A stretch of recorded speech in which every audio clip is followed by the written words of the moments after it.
Hey, this is Jamie from Stonemaier Games, and today I'm going to talk about my top 10 favorite games that feature cats. And I didn't even plan this. Walter just happens to be right behind me here as I'm about to talk about this. I have two cats, Walter and Biddy. I did not have cats growing up, but I found as an adult that I really enjoyed the companionship and wily nature of cats. And so I enjoy games with cats too. Some honorable mentions. Let me jump right in. Honorable mentions are Now and Never, Calico, Wizard Kittens, Exploding Kittens, Stardew Valley, Merchants of the Dark Road. And as you can tell, some of those are very much cat themed, and others have cats in them somewhere. Sometimes you have to dig a little bit to find them, like in Merchants of the Dark Road. You have some cat companions that you can find, and sometimes they're more built into the every minute aspect of the game. And so that's the approach I'm taking with this. The games that not necessarily are cat themed, but games that feature cats in some way and can delight you if a cat shows up at some point in the game. Some games that I haven't mentioned that ambassadors said they enjoy are Cat Stacks, Cat Tower, and Here Kitty Kitty. I haven't played those games. At number 10, I have a game that you probably don't think of when you think of cats, and that is Seven Wonders Architects. This is a kind of a drafting game where you have a couple different decks of cards that you can pull from and add that card to your tableau. And the cat aspect of the game is, and I hope I remember that, it's been a few months maybe since I played this on Board Game Arena, but there is a cat token, and if you've earned the cat token, I believe by playing a card that gives you more cats than other players, or just, I think it's maybe is the most recent player to play a card that has a cat on it, you gain the one cat token available for the game. And if you have that cat token and you choose to draw, or before you even draw at all, you can look at the top card of the central deck of cards, the one that any player can draw from, and you can look at it and then put it back or decide that that's going to be the card that you draw. So the cat actually gives you a little bit of information in the game, which is very powerful because otherwise it's a blind draw from that central deck opposed to the face-up cards on the deck to your left or your right. So kind of a nice little cat thing. The cat token that's being passed around the table gives you a nice ongoing ability, and if you have the cat token at the end of the game, it's also worth a few victory points. I'm judging this list based on both how much I enjoy the game and how much cats are integrated into the game. And I enjoy Seven Wonders Architects. The cat isn't a giant part of the game, but it is ever present on the table. And so I put it at number 10 on my list. Seven Wonders Architects. And number 9 is the delightful Cottage Garden from Uwe Rosenberg. This is one of Uwe's many polyomino-themed games. This is the one, I believe, that followed up Patchwork. In Cottage Garden, unlike Patchwork, you are, on an ongoing basis, you are completing little patches of gardens. And I really like that. I like the idea that you have this sense of completion throughout the game, not just once. You're not just building towards potential completion at some point in the game, but throughout the game, you are completing little patches of your garden and moving on to another patch. And one of the things you can place on the garden, in addition to polyomino shapes, are little cats. They're little balled up cats. They're sleeping really, really cute, and you can place them in your garden to cover up things that you want to cover up or just to take up space so that you can actually complete that little garden of yours. So it's a nice little, again, the cats are ever present throughout the game. The cat tokens are there. I think they're kept in the wheelbarrow token construct of the game, and you can place them in your garden throughout the game. That's Cottage Garden. I love that Walter is sticking with us throughout this video so far. We'll see how far he makes it. And number 8 is Cat Cafe. Cat Cafe is a game where the cat is the theme. Cats are very present throughout the game. It's a roll and write game, and you are basically just stocking your cat cafe with different things that cats may enjoy or that people may enjoy if they come to your cat cafe. This is the game that I am the least familiar with. I've only played it once, but I enjoyed it. It was a roll and write that I would definitely play again if I had the choice. And I recall enjoying the cat towers that you're kind of building up. Cats love to elevate themselves to get on these little cat towers that some people build or some people buy. And there's a nice aesthetic and a mechanical element of working your way up these towers as you add cats to them and add different toys and things that might bring both, I think, people and bring cats to your cat cafe. The details are very foggy, as you can tell in my mind, for this game, but I do recall enjoying Cat Cafe.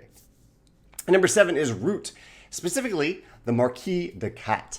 This is, I think, viewed as like the ruler of the land of Root, and I've enjoyed playing with the Marquise de Cat at least once. I think I may have played with the Marquis twice.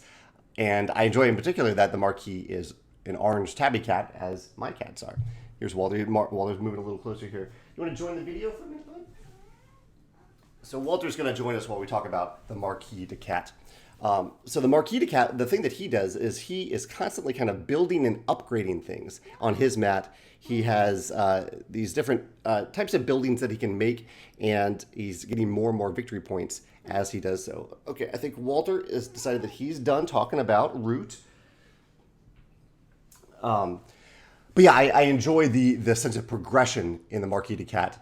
And I like, if I recall correctly, I believe it's just one token on the board, which I think is an interesting kind of bold move to make in Root. That you just have one token and not a bunch of different tokens. The Marquis is spreading his influence through tokens instead of through buildings instead of through other wooden tokens. Yeah, Root, Marquise de Cat. I need to play that again with a Marquise de Cat now that I'm talking about it. That's at number 7 on the list. And number 6 is Cat Lady. Cat Lady, again, is a game that is very much themed around cats. There's a grid on the table with, I believe, 9 cards in it.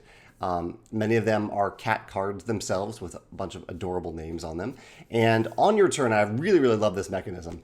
On your turn, you are choosing either a row or a column, and you're taking all of the cards in that row or column. Generally, they're good. I think there are a few cards that maybe you don't want, but in general, they're pretty good.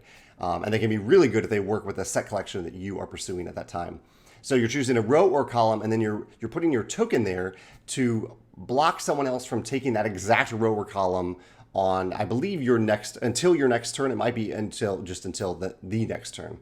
But I love this mechanism of taking a row or column of randomly assorted cards. It appears in another much heavier non-cat themed game that I'm forgetting the name of right now. It's kind of a civilization themed game. But yeah, it's a really, really cool mechanism that feels good. You feel like you're getting a lot of stuff all at once. And you're trying to pick the right row or column so it fits for the set collection that you're pursuing. And the art in Cat Lady is adorable. It's just a very pleasant game. It's very easy to get to the table. It's been a while since I played it, but if anyone brought it to game night, I would gladly play Cat Lady. All right, we're getting into the top half of the list, all games that I own here, so you can tell how much I love these games. And at number 5, I'm putting Clank. I don't know if you can actually see that in the corner of the camera here, but Clank has a character called Mr. Whiskers. And in the latest expansion, the Adventuring Party expansion, you can actually play as Mr. Whiskers. Otherwise, Mr. Whiskers is a card that shows up in Clank, but I love that you get to actually play as Mr. Whiskers himself. Let's see, or herself. It says, when you end... In fact, I kind of like that they took the Mr. away from it, so you can apply the gender that you want to this cat. It says, when you end your turn with all 3 behavior tokens face down, these are different behavior tokens, flip them face up and execute a 4-cube dragon attack. Return cubes pulled of your color back to your supply. So it's an interesting little mini game, as are all the different asymmetric characters in Adventuring Party. But yeah, I love Clank in general. I mean, Clank could have even been higher on this list as a game that I love, but I love that a cat appears in it, and I love that they made the cat a playable character in the Adventuring Party expansion. I only put it maybe lower on the list because cats aren't a major theme of Adventuring Party. It's just kind of a little fun thing they put in there. So that is Clank at number 5. And number 4 is a very specific thing from Magic the Gathering. Magic the Gathering has a category of creatures called cats. So you can play cat cards in Magic the Gathering. But specifically, a couple years ago, Magic came out with a set called Jumpstart, where you combine 2 different themed packs and you just shuffle them together and you play. And the set that I was particularly pursuing, I think I had to go out of my way to get it, was cats and dogs. So there's a dog-themed set. In fact, I think there are multiple dog-themed sets and multiple cat-themed sets as well. And the cat-themed set, I'll flash a few of them up on the screen here, includes a number of green cat cards from Magic the Gathering. I think a few of them were new. A few of them were from previous sets. Let's see if I can actually get this to focus at all. But yeah, there are quite a few cat cards in Magic the Gathering. And this Cats and Dog pack was actually a lot of fun to play. I would say it's even fairly competitive as Magic Jumpstart combinations go. Here's the last one. I love how proud this cat looks. Look how proud that guy looks. But yeah, Cats and Dogs. Here's the Cats pack. So it's just a pack of cats, really. Not all of them are creatures. There are some other spells in here, but I've really enjoyed playing with this particular deck. I have a lot of fun with it.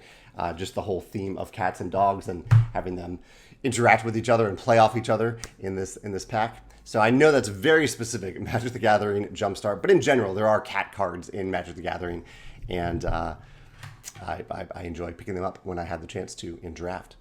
So there's Magic Jumpstart, specifically the cat pack in it. At number 3 is the newest game that I've played on this list, and that is Cat in the Box, the deluxe edition from Bezier Games. This is a trick-taking game with a really clever, interesting twist.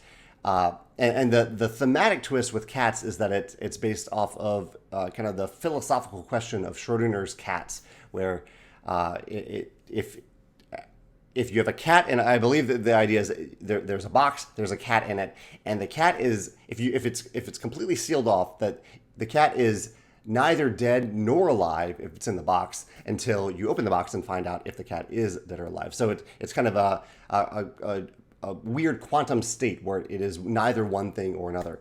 And the game plays off that by giving you a big hand of cat cards of different numbers and no suits. And it is at the moment when you play a card that you declare the suit that it is, and then you mark on a central board that you've played, for example, the blue 4. You assign a color or a suit to that card. And the reason you're doing that, even though you don't have to remember from then on that that was the blue 4, you only need to remember that for the current hand. From then on, because someone has played the blue 4, no one else can play the blue 4. And this matters as the game continues because you might have a card in your hand, someone might lead with blue, and you might want to play a blue 4 to, say, win the trick or not win the trick, depending on what you bet. But you can't because someone else has already played it.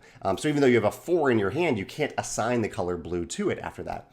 And at the same time, as you get closer and closer to the end of the game, more and more cards have been played, or take out the air quotes there, more and more cards have been played to the point that you may not be able to play a card, even though you have like a 5 in your hand.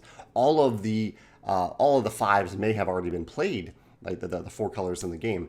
Cleverly, there are 5 copies of each number in the game. So there will be circumstances where you will have a card to play, but you won't be able to because that card has already been played. So it's weird to describe, but I had a lot of fun with it, a lot of fun with the table talk in the game. And even though cats are very much the theme of the game, and I think the inspiration for the game, they don't entirely come through in the theme. Like, we're not thinking about cats as we're playing. We're thinking about this weird suitless system in the game. But I still had a lot of fun with it, and I do love the cat theme. Cat in the Box, that's my number 3 game. Highly recommend trying it if you like trick-taking games. And number 2 is another fairly recent game, and that is Ark Nova, one of my favorite games that I got to play last year. I think most people are playing it this year. I love Ark Nova, and as you can even see from the cover, there are 2 big cats on the cover right here. We have a lion over here and a tiger over here. This game doesn't feature many small cats, but it features a lot of big cats. And I've even I think multiple times when I've played, I've gone after a cat strategy. There are a number of cats that you can play in this game. And that's one of the things that I love about Ark Nova, that if you love a specific type of animal, Ark Nova doesn't just have like one of that animal in it. It has a ton of that animal and a ton of cards around that animal. So there really is a cat strategy where you can go after a ton of cats. I think most of them are listed as predators in the game, but many of the predators are cats. And I enjoy that. I enjoy that I can have a cat strategy if I want, in addition to other strategies in Ark Nova. But yeah, there are many cats in Ark Nova. I happen to love Ark Nova, and I love picking up the cat cards when they come up in the game. So Ark Nova, and I just love the game in general. You can watch my other videos about Ark Nova if you'd like to learn more about that. Ark Nova, number 2 on this list as my favorite games featuring cats. And number 1 is probably a little obvious if you follow my channel or if you know cat games, the Isle of Cats. The Isle of Cats is a wonderful polyomino game with a card drafting element where you're drafting cards. You're capturing cats, but not in a mean way. You're kind of rescuing cats from an island and adding them to your ship. And the cats themselves are the polyominoes. It's a little hard to see here. It's a very heavy box now that I have the expansion inside. But you're putting cats on the ship, and all these different polyomino shapes, they are cats in the types of positions that you see cats sleep in. Similar to, I guess Walter isn't in that out of a position right now, but he would be maybe 4-cell polyomino straight line shape right now if you were in Isle of Cats. And just, I love the game. I love trying to fill up my boat. I love how it scales the different player counts. It scales really, really well. The draft is fun and interesting. It has one of my favorite things in a draft where you have to decide, you draft cards, and then you have to pay to decide which cards you're going to keep in your hand. You don't just inherently get to keep them. So there is a cost associated with the cards.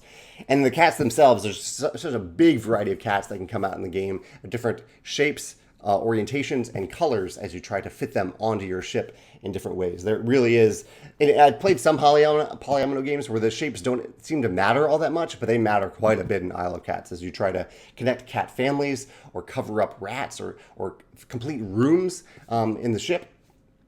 Yeah, it's a wonderful cat themed game. I highly recommend it if you love all the things that I just described. I'm sure I'm forgetting some games that feature cats. Let me know in the comments below. Maybe there's some that I've even played that I just didn't think about for this list. Yeah, let me know. And one other thing, one question that often comes up is, will we ever at Stonemaier Games make a game that's themed on cats? And my answer generally is, almost all of our games have the Easter eggs of Walter and Biddy in those games. They appear in most of our games so far. Not all of them, but maybe some of them are in the expansions. So if you look through our games, generally you will find a card or a tile, someplace that one or both of the cats appear. So currently I'm not pursuing a specifically cat-themed game, but I do really enjoy slipping cats, or specifically my cats, into our games whenever possible. So that's my answer right now. That might change in the future, but that's my answer for Stonemaier Games at this point. So let me know in the comments below what your favorite cat-themed games are, or games that feature cats specifically, not necessarily cat-themed games. Let me know in the comments below. I look forward to hearing your recommendations. Thanks.